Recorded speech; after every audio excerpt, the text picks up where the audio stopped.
Alright, welcome to rating all the weapons of New World. First, we're gonna do damage first. So, in terms of DPS, how good these weapons are. It does not matter if it's something like Spear, where it has a lot of buffs and debuffs. That doesn't matter. Just looking at pure DPS. Alright, let's start with Spear, actually.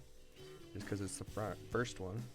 Spear has a pretty big bleed from Skewer, and Venom has another pretty big damage over time with both Trenchant Strikes and Trenchant Crits.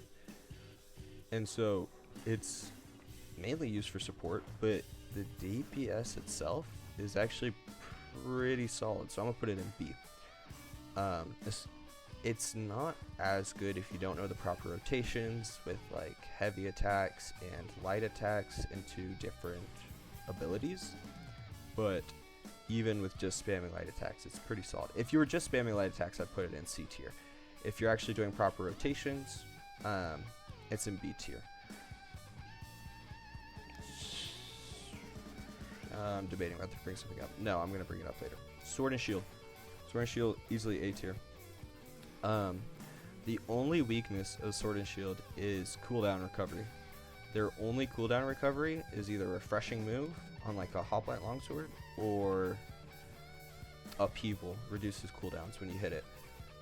If you could get Upheaval on a shorter cooldown, it would easily be S tier, but that's not in the game because that would be broken.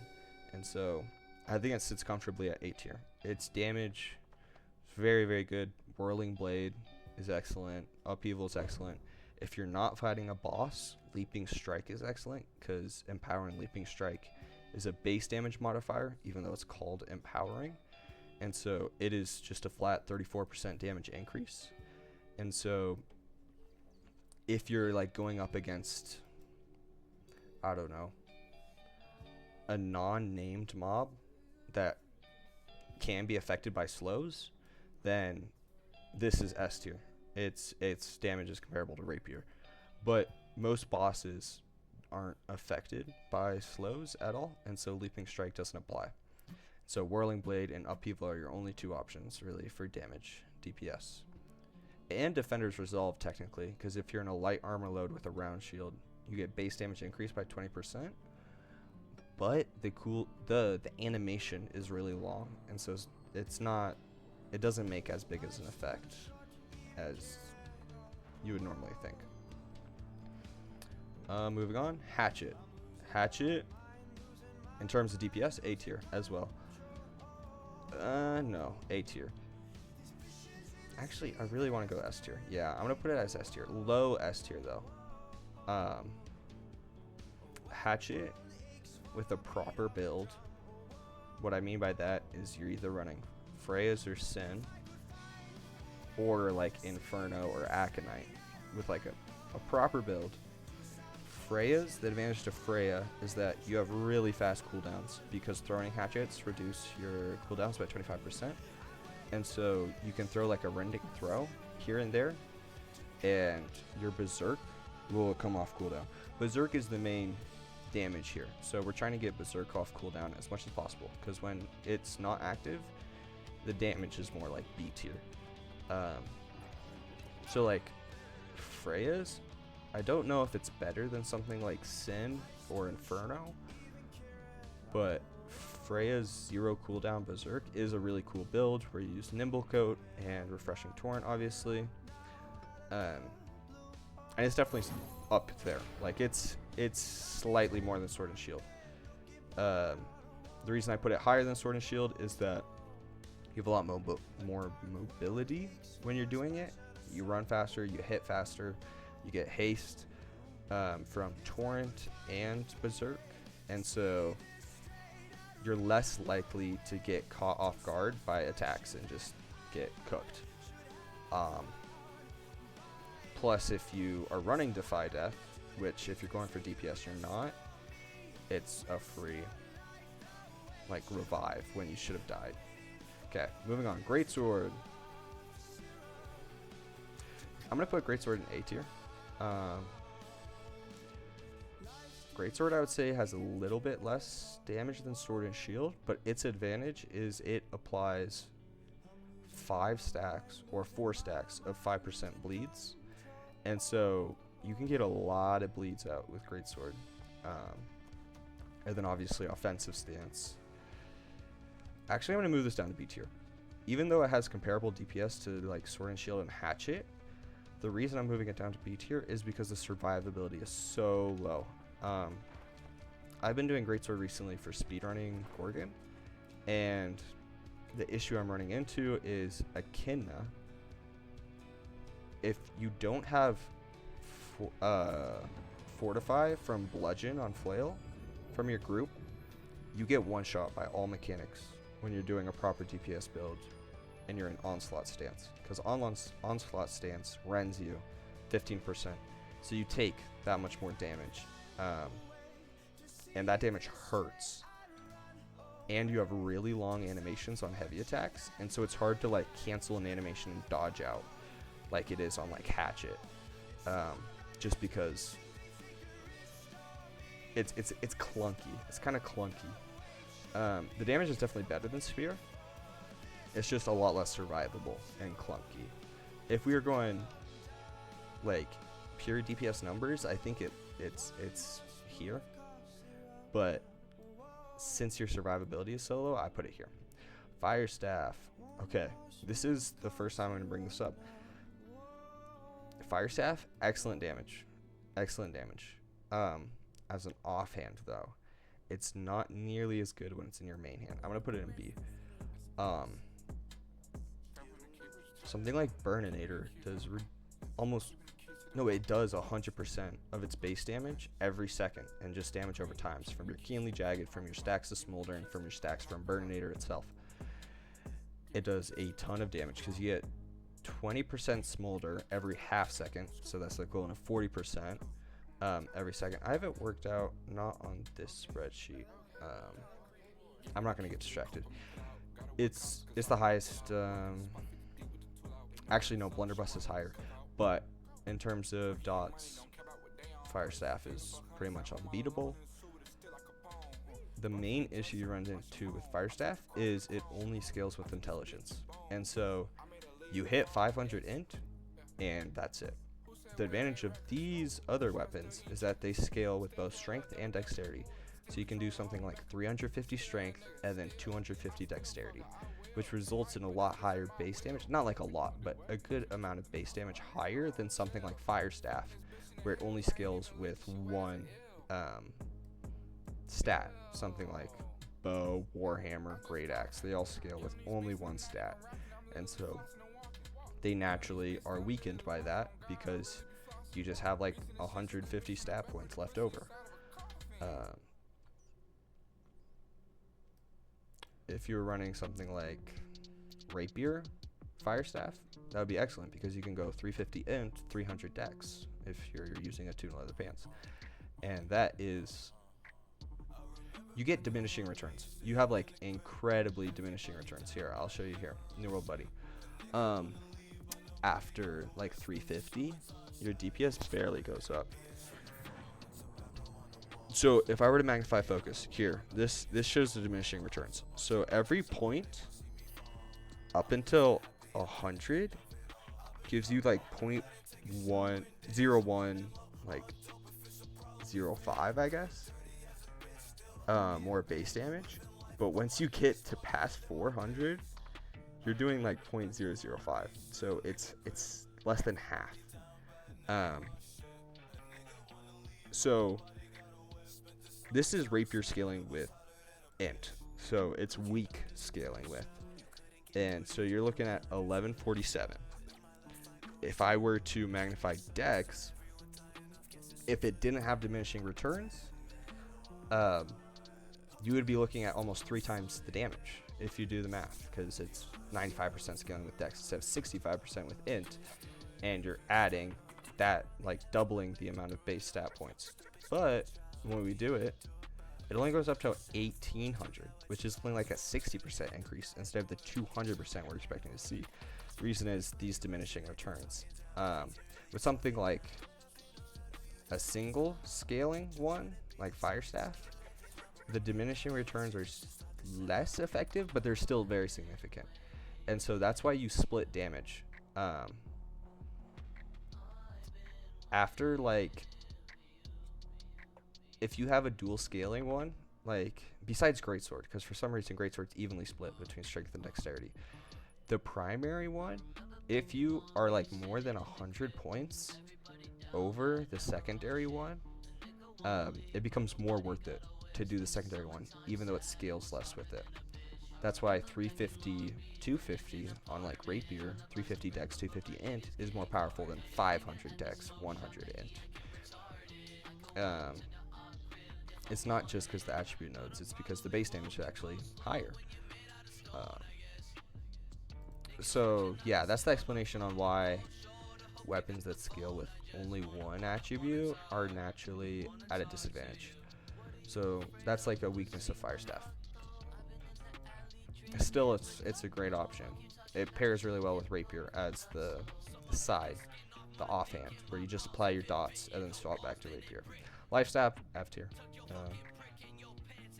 It's not good. It has no damage increasing. It's obviously not supposed to be a damage weapon. It has okay damage. Like, I'm surprised by how much damage it does do, but it's definitely not good. Bow, I'm going to put in B tier. Bow is the highest DPS ranged weapon if used right. So if we were just looking at one person, Musket is the highest DPS, or Fire Staff. One of these two is going to be the highest DPS for a person because of damage over times. But the issue with damage over times is they cannot stack. And so something like Bow, where it doesn't have that many, well, a lot of it comes from damage over times, but penetrating rapid shot doesn't have any damage over times attached to it, and you can just spam it. Penetrating rapid shot is excellent in things like Worm. When you're on lights, you just do rapid shot, dodge to get 20% in power, light attack, and then rapid shot again. And then once you hit 50%, you get an extra refreshing from the skill tree, and you can literally just do rapid shot, dodge, rapid shot, dodge, rapid shot, dodge. And the DPS is probably about like half of what you would do with like a Rapier, which for ranged is really good. It's the best one in like a group setting. But again, it suffers from Fire Staff in the sense that it only scales with dexterity, and so 500 dex, and then you're capped. There's nowhere to put your extra stats to make it do more damage. A lot of people run 100 strength for the heavy attack damage, but I don't believe rapid shot counts as heavy attacks, and so that doesn't apply to it. Oh no, it's 100% for physical damage? I can't remember. But Bow is very good. It's very good, especially with its dots. As your main weapon, it's not as good. Unless you're like in Sandworm and you have to be ranged, then it's your best range option. Moving on, there's not much to say about Bow. It's just great at the one thing it does, which is damage at range. Warhammer, F tier.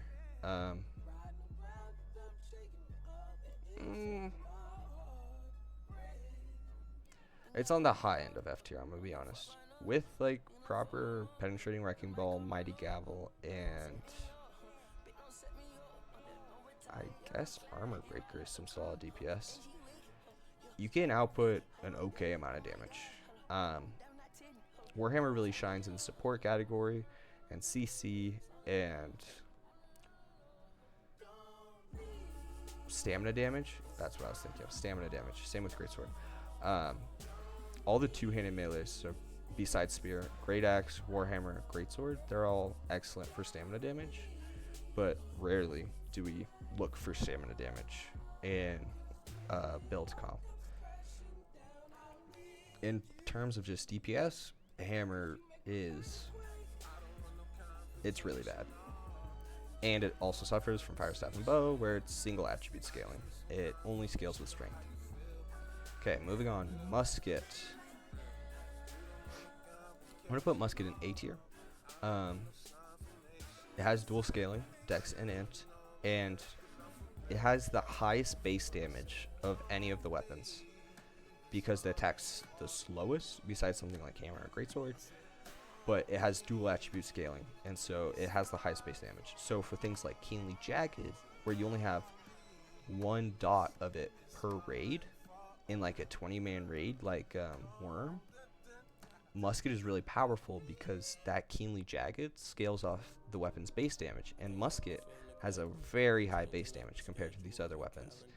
And so putting keenly jagged on something like musket, even though it's only a 10% damage, it's like comparable to fire staff with not burninator, so just like a basic fire staff amount of stacks, just because the base damage is like 2200 when you have 350 dex, 250 int. That's, yeah, it's a pretty high dot. And then you have powder burn, which is also an 8% dot, which is excellent. Refreshing power shot is great. Shooter stance is great. Accelerating traps themselves aren't as good.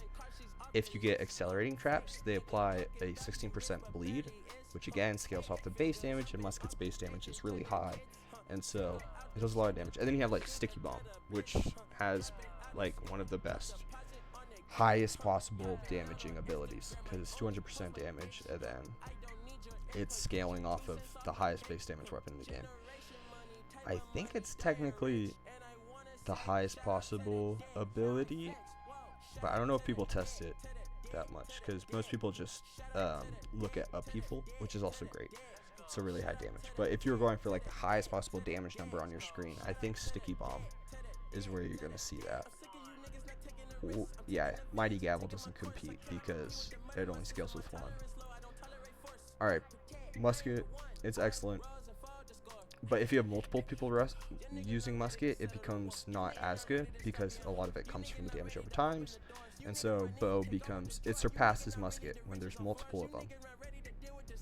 And so you typically have like 2 muskets and 2 bows. You don't really want to go more than like 3 or 4 muskets in like sandworm. Well, sandworm, actually any raid, you don't really want to go more than 2 muskets. And then you fill the rest with bows. Blunderbuss. Blunderbuss is going to go S tier, actually. So, something people don't realize, everyone's like, rapier, rapier, rapier. It's the only option for damage. That's not true anymore because of the nerfs to it and the buffs to all the other ones in PvE. Blunderbuss is actually higher DPS than a rapier. The reason is something like net shot has a 35% damage over time. Let's go to the blunderbuss tree. Where is it? Here it is. However, it now deals a 35% additional weapon damage as bleeding each second for 3 seconds. For 3 seconds, doesn't matter. If you have a proper team comp, that's going to get extended indefinitely, even though it's only 3 seconds. It's always going to be there. And so net shot is 35%. Splitting grenades, each one applies a burn. Here it is. Stacks up to 3 times. Another 30%. And then you put something like pestilence on, where you have extra like dots that just come from pestilence. It becomes really, really strong. This is kind of like musket and fire staff in the sense where as soon as you have more than one in a raid, the DPS becomes like C tier. Because half of it comes from its damage over times, which can only be applied by one person. So if blunderbuss you never really see in raids, because it's one of those things where if you have more than one, it just sucks. It's like worse than any of these other options. But if you have a proper blunderbuss build that knows what they're doing, being able to take advantage of things like ramp, wherever that is, yeah, here it is. You can pump out a significant amount of damage with blunderbuss, the most of any weapon in the game. Um, it is something you don't realize until you start speedrunning. If you don't have blunderbuss, your damage feels a lot lower. Typically, blunderbuss is either paired with flail or fire staff, but that's not really relevant. Blunderbuss is typically your main hand. It's the highest damage weapon in the game. I've already said that like 5 times. It's more than rapier, but as soon as there's more than one, it sucks. That's what you need to know about blunderbuss. If you have like one person running blunderbuss and Gorgon, it's amazing. They're doing the most damage of anyone. As soon as there's more, it's garbage. All right. It also has dual scaling with dex, strength and int, which is interesting because no other weapon really scales like that. Dex and strength and int, and so it's not something like SNS and hatchet and spear and greatsword, but they all scale with strength and dex, and so all of them go together with each other very well. It's kind of like flail in the sense where it has a unique scaling. There isn't any other weapon that shares its scaling. Alright, moving on. I've talked about blunderbuss too much. Great Axe. I'm going to just immediately go C tier. Great Axe is very cool. I play Great Axe probably more than anything. I might play Spear more.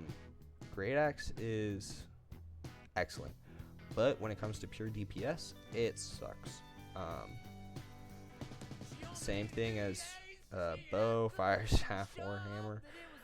It scales with one attribute, only strength, and it doesn't do that much damage. It's not like horrible damage, like it's not like life staff and warhammer, but it's definitely not comparable to anything above it. In terms of like actual DPS, it's higher than fire staff, bow, and musket. I'm just using them as ranged. If you're on something that doesn't require you to be ranged, all of these become F tier. Melee is just much better. Blunderbuss isn't technically melee, but it's short range, so I kind of count it. These just suck. You're doing like half the damage as you would as a melee. Greatsword does more damage than these. But if I'm looking at them from a range perspective, like say you're on Broodmother Medusa and you're only using ranged, these are up there. Alright, Great Axe. It doesn't really have any good DPS abilities. I mean, Maelstrom and Whirlwind, I guess. But it kind of sucks, I'm going to be honest. It's not something you should use for damage. Ice Gauntlet, I'm going to put in F tier. Same thing, scales only with int. And as a support, it's very good as support. But in terms of pure damage per second, it really just sucks. I'm gonna be honest. Warhammer's higher than it probably. Don't use this for the DPS. There's not much more to say. Ice Gauntlet kind of sucks. Void Gauntlet. In terms of DPS, I'm gonna put it C tier. It's for a melee weapon, it's not comparable to any of these four. Actually, now that I'm looking at this, I'm gonna move Spear down to C tier. It's like high C, low B. I've kind of skewed it. I started with Spear, and so I put it as the standard, and then how I'm sorting things out, I think Spear deserves to be in C, actually. It seems more in line with these ones in terms of DPS. I'll do support later in another video, but for now we're just looking at DPS. Void Gauntlet, it besides it applying bleeds via Disintegrate, where does it say it applies a stack of it? Oh, here it is. Disintegrate, dealing 5% weapon damage per second, up to 3 times. So that's 15% weapon damage. It's just, it's not good. You do a lot of crits, but you don't do like extra crit damage. And other weapons have the ability to have extra crits, like hatchet and rapier. And so if we're just looking at the damage, it's not that good. It's better than like these guys, but it's still not that good.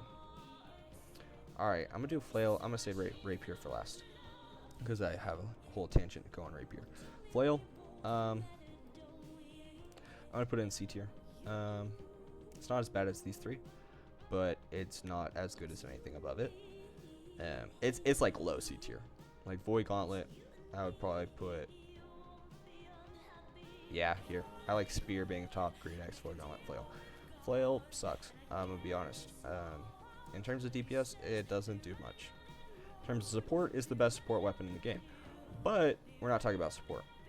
DPS, it kind of sucks. Powerful Eruption and Vortex are okay for damage, and inflicting your, what's it called? Oh, Impairment is okay. I mean, it's a 30% damage over time. Well, it's 10%, that stacks 3 times. It's not that good. I mean, Eruption, all these numbers look pretty good, but its base damage is probably one of the lowest of any of them. Alright, that's enough about Flail. Rapier. Okay, Rapier is only the best damage option in the game when it's in a group composition and you have someone popping your bleeds consistently and you know what you're doing. For the average person, it's not that good. Like, it's A tier. It's not as much as people act like it is, just because without the bleed pops every couple seconds, its DPS is like comparable to SNS and Hatchet. A little bit less than Hatchet, I think. And so, by itself, is kind of what I meant to do with Evade. I would say it's A tier. It's very, very good. Honestly, it's probably S tier, but for sake of argument, saying Evade is worse, I'm going to put it A tier. I'm going to put a high A tier. Its survivability is very good, because Leeching Flurry gives you invulnerability, Evade gives you invulnerability, Riposte is excellent. Like, when I'm running Rapier on like Echidna, I don't have to dodge, because I have Evade and Flurry for every single attack, and Riposte. And so I just don't ever get hit, and it's really nice. And if I do get hit, Leeching Flurry brings me right up to 100%. So by itself, if you aren't including the bleed factor of it, it's solid A tier. Like, it's good, but it's not excellent. It's not what people say it is. Once you include proper composition of a team and you understand how the bleed mechanic works, it's the best DPS in the game, in group composition. In something like M3s in the upcoming Catacombs, where you have a smaller group size, Rapier's not as good. But once you add more people to the raid, Rapier just becomes better and better and better, because it works well with other Rapiers. And so stacking something like 11 Rapiers in Sandworm, it works really well. But if it was like M3s, where you can only do 2, maybe 3 Rapiers, it's not as good. It's still better than your other options, like Hatchet and Blunderbuss, but it's not as good. Again, Blunderbuss is more DPS than Evade, but if you have a proper bleed comp, Bleed Rapier is better than Blunderbuss.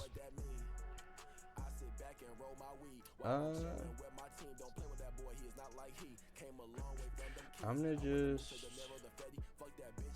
yeah, I think I'm happy with how things are ordered here. These are your weapons that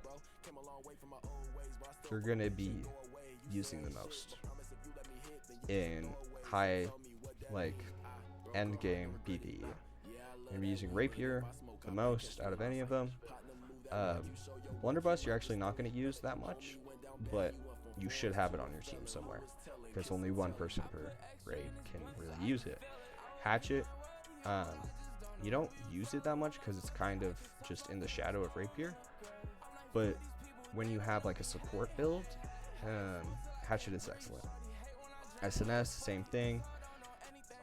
It's overshadowed DPS wise by Rapier, but it's still very good damage, and when you add the support elements to it, it becomes better than Rapier. Great sword, excellent DPS, but it's super clunky, and you die all the time. It's very glass cannon-y. It's not as much DPS as like, I'd probably put it like here in terms of DPS, with like a proper Crescent Wave or Serenity build, but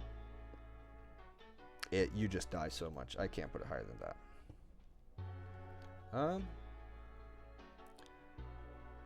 I think that's it. This is what I would rate everything on a tier list. All the weapons based on how good they are at dealing damage. Not anything to deal with support or overall effectiveness. Yeah, that's pretty much it.